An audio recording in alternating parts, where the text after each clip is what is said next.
9 აგვისტოს სოფელავნებში დავაყენე სასკოლო ავტობუსი და ვინც სურველი იყო მოხუცები გამოვიყვანეთ სასკოლო ავტობუსით ქარელში ჩამოვიყვანეთ.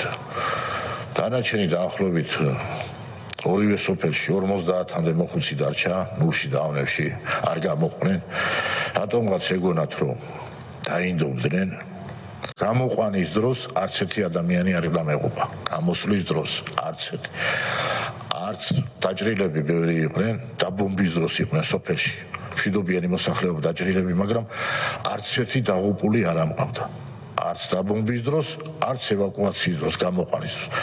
დარჩენილები ვინ დარჩენ, მე უკვე დახოცეს 12-ში და შემდგომ რიცხვებში.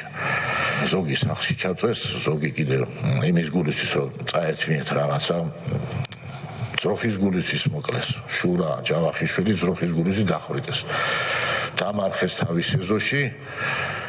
შემდეგ მიდიოდა მეორე მარადიორობა დაიწყო, შედიოდნენ სხვა ჯგუფები, ეგონათ რომ აქ რაღაცა არის, ესეთი განძი დამარხეს, ჭურჭელი რაღაცა ამოთხიდნენ, მიცვალებულს მიწას აღარ აყრიდნენ, ტოვებდნენ ესე მიდიოდნენ ეს მოხუცები.